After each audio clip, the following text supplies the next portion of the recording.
नमस्कार मित्रों। कविताओं के माध्यम से तो मैं बहुत दिनों से आप लोगों से रूबरू हूँ, लेकिन इस समय हमारे देश में चुनाव हो रहे हैं और चुनाव का समय किसी भी लोकतंत्र में सर्वाधिक महत्वपूर्ण समय होता है।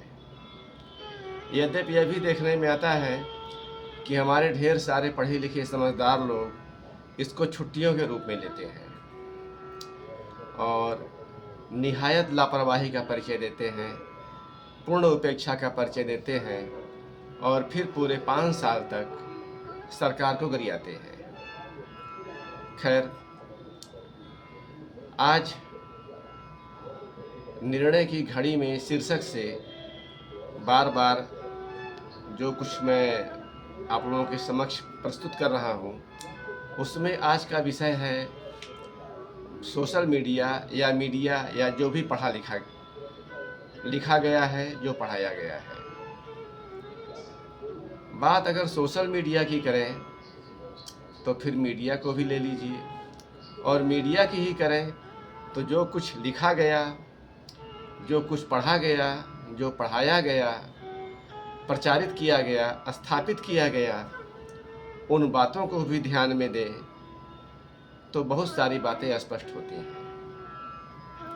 और फिर वहीं से स्पष्ट होता है कि इतने भ्रम जालों के बाद, इतने भावजालों के बाद हम स्वतंत्र चेता कैसे हो सकते हैं, सही बात का ज्ञान हमें कैसे हासिल हो सकता है।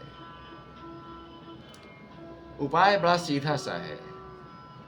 जो चीज़ लिखी गई वो कब लिखी गई, जो चीज़ प्रचारित की गई कब प्रचारित की गई, और उस समय उस जगह की स्थितियां क्या थी, इन्हीं बातों पर ध्यान देना होगा।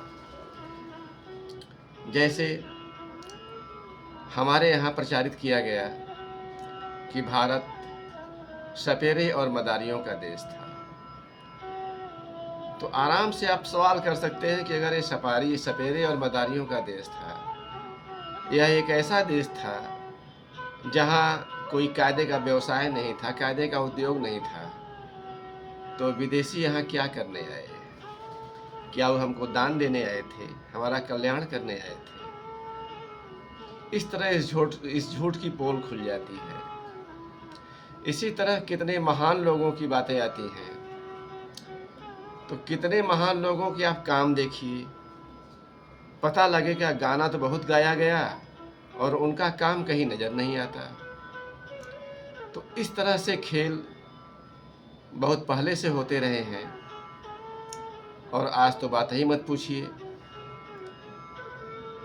ऐसी ऐसी चीज़ों की स्थापना की गई है जो कि जरा भी आँख खोलकर देखने में कहीं से सच नज़र नहीं आएंगी, बल्कि एक भयंकर वज्रपात हो सकता है आपके ऊपर कि अरे हमने तो ऐसा समझा था आज तक, और वास्तव में ये क्या निकला।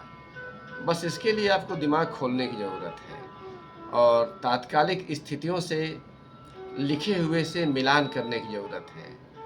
थोड़ा अतीत में जाने की ज़रूरत है, थोड़ा उसके बाद की स्थिति को देखने की ज़रूरत है।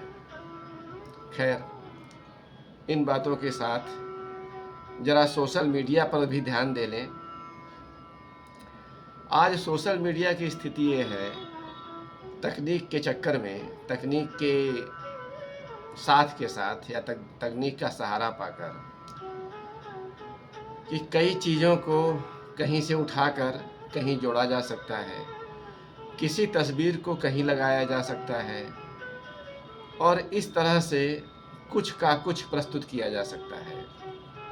कहीं का ईंट कहीं का रोड़ा, भानुमति ने कुनबा जोड़ा। और इसका परिणाम क्या होता है कि हमारे सामने एकदम सच की तरह वह चीज़ सामने आती है जो वास्तव में कहीं होती ही नहीं। आज इस समय चुनाव की बेला में आपके भी सामने तरह तरह की तस्वीरें आती होंगी। जैसे एक वाकया ध्रुव राठी का मेरे भी सामने आया, 2-3 बार आया।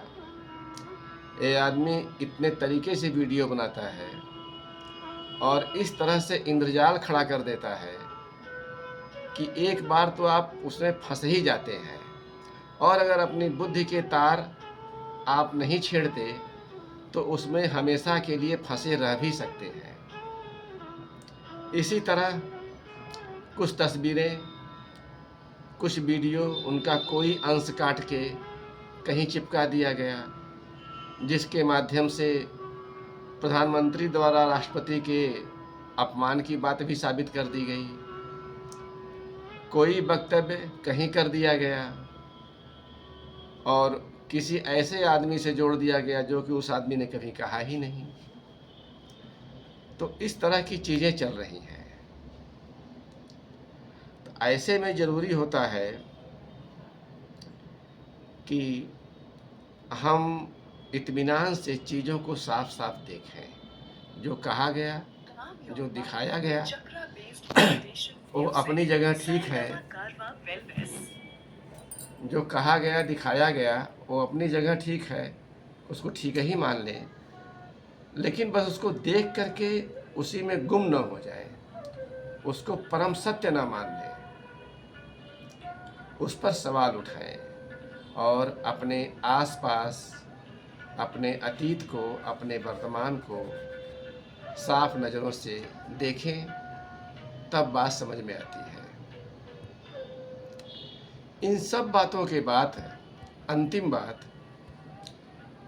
कि सोशल मीडिया की या किसी तरह के मीडिया की बातों को अपना निर्णायक न बनने दें,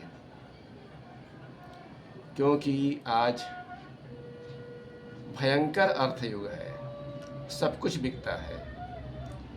तो इसमें यह संभावना बहुत मुश्किल है कि एकदम सीधा सपाट सत्य हमारे तक पहुंच सकता है। तो कहीं से आप एक दिशा तो ले सकते हैं, एक जानकारी का स्रोत तो खोज सकते हैं, पा सकते हैं, लेकिन उसे अपना निर्णायक न बनने दें। सारी स्थितियों को खुद परखने का प्रयास करें और निश्चित रूप से आपको सत्य का आभास हो जाएगा, जो आपके निर्णय में बहुत सहयोगी होगा। धन्यवाद, नमस्कार।